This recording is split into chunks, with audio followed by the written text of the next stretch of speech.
Hello everyone, అందరికీ నమస్కారం అండి. ఈరోజు మా వాళ్ళ కోసం నేను చికెన్ కర్రీ అలాగే బగారా రైస్ చేశాను. నాకు వచ్చిన విధంగా నేను ట్రై చేశానండి. పొరపాటున కూడా మీరు ఇవి చూసి ట్రై చేద్దామని అనుకోవద్దు. ఎందుకంటే ఎవరికి వచ్చినట్టు వాళ్ళు వండుతారు. నేనైతే నేర్చుకోవాలని కూడా పెట్టలేదు. నేను వండింది మీకు చూపించాను అంతే వీడియో కోసం. ఓకేనా? మీరు ఫస్ట్ టైం నా ఛానల్ చూసినట్లయితే ఖచ్చితంగా లైక్ చేసి సబ్స్క్రైబ్ చేయడం మర్చిపోవద్దు.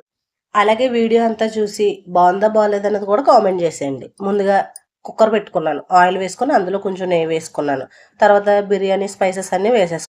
వీడియోలో కనిపిస్తున్నాయి కదండీ! చెక్క, లవంగాలు, యాలకులు, అనసపువ్వు, బిర్యానీ ఆకు, జాపత్రి అలాగే కొంచెం మిరియాలు కూడా వేశాను. మిరియాలు వేసేసి ఒకసారి కలిపేసుకొని ఉల్లిపాయ, పచ్చిమిర్చి వేసేసుకొని ఒక రెమ్మ కరివేపాకు కూడా వేసేసుకొని మొత్తం అంతా ఒకసారి కలిపేసుకొని మూత పెట్టి బాగా మగ్గించేసుకున్నాను. ఉల్లిపాయ మగ్గడం కోసం కొంచెం ఉప్పు కూడా వేశాను. మీ దగ్గర కల్లుప్పు ఉంటే వేసుకోండి, లేదా సాల్టే ఉపయోగించుకోండి.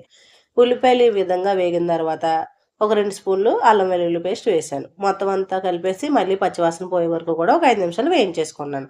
తర్వాత కాస్త ధనియాల పొడి అలాగే గరం మసాలా వేసేసి ఒక కలిపేసుకొని ఒక పావుగంట సేపు నానబెట్టాను అంతే. ఇక్కడ బిర్యానీ రైస్ తీసుకున్నాను, బాస్మతి రైస్ తీసుకున్నాను. తర్వాత కొంచెం పుదీనా, కొంచెం కొత్తిమీర వేసేసి మరీ విరిగిపోకుండా కలిపేసుకున్నాను. కొంచెం సాల్ట్ కూడా వేసానండి. ఎందుకంటే బియ్యంలో ఎక్కువ వేయలేదు. స్టార్టింగ్‌లో కొంచెం వేసాను. తర్వాత కొంచెం వేసాననమాట. బియ్యానికి సరిపోవాలి కదా! తర్వాత సరిపడగా నీళ్ళు. బాస్మతి రైస్‌కి మీకు తెలిసిందే కదండీ! ఒకటికి 1:30 ఏస్తారు ఒక్కొక్కళ్ళు. 1:15 ఒక్కొక్కళ్ళు ఏస్తారు. నేను 1:30 చొప్పున వేసుకున్నాను. మొత్తం వాటర్ వేసేసుకొని ఒకసారి మిక్స్ చేసేసుకొని మూత పెట్టేసి విజిల్స్ రప్పించేసాను. 2 రాగానే కట్టేసానండి. ఎక్కువ వేయించలేదు. దీన్ని పక్కన పెట్టేసుకొని తర్వాత ఎనప మూకుడు తీసుకున్నాను.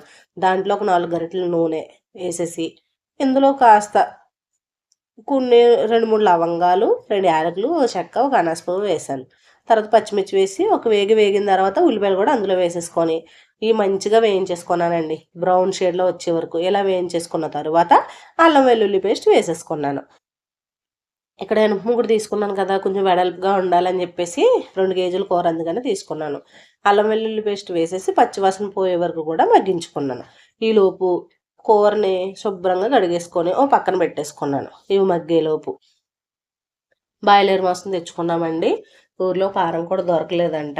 అయినా తొందరగా ఉడికిపోవాలని చెప్పేసి బాయిలర్ తీసుకొచ్చాము. ఎందుకంటే ఈరోజు అప్పటికప్పుడు వండుకుందాం అనమాట. 10 గంటలకు వండాను నేను. 12 గంటలకల్లా అయిపోయింది. 2 గంటలు పట్టింది నాకు ఇవి వండుతాకి. రైస్ కూడా వండానులేండి. రైస్ చూపించలేదు. మొత్తం మాంసాన్ని అందులో వేసేసుకొని ఒక కలిపేసి మూత పెట్టి మగ్గించుకున్నానండి. మనం బాయిలర్‌కి పెద్ద అసలు వాటర్ వేయనవసరం లేదు. ఎందుకంటే దానిలో ఉన్న నీరే సరిపోతుందండి. ఈలోపు కుక్కర్ విజిల్ తీసేసి ఇలా మూత తీస్తే ఈ విధంగా రెడీ అయిపోయి ఉంది. దాన్ని పక్కన పెట్టేశాను. చూస్తున్నారా కూర కలిపితే ఎంత వాటర్ వచ్చిందో? ఇలా ఇందులో ఉన్న వాటర్‌తోనే కూరను మగ్గించాలండి.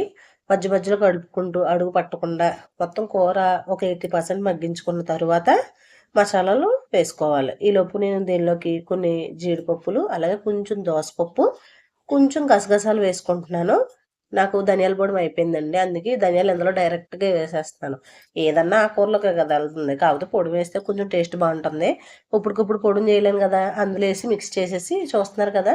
ఇంగో ముక్క ఈ విధంగా ఉడికిన తర్వాత మనం ఉప్పు, కారం వేసేసుకుందాం. కారం వేసానండి. నా బాధ ఏంటంటే సమయానికి కారం కూడా అయిపోయింది. ఉన్నంతలో వేసేసాను. అందుకే కూర అంత లుక్ రాలేదు. ఉన్నంతలో వేసేసి కొంచెం పసుపు, గరం మసాలా, కొంచెం కస్తూరి మేతి వేశాను. వేసేసి ఉప్పు వేసేసి మొత్తం అంతా కలిపేసుకున్నాను. మొత్తం కలిపేసి ఆ వాటర్ ఎగిరే వరకు కూడా కలుపుకుంటున్నానండి. మాక్సిమం ముక్క ఒక 70%, 80% అయిపోవచ్చింది. అందుకని ఇవన్నీ వేసేసుకొని మూత పెట్టి మగ్గించుకున్నాను. ఘాటు తక్కువగా ఉంటుంది కదా! కారం తక్కువైతే.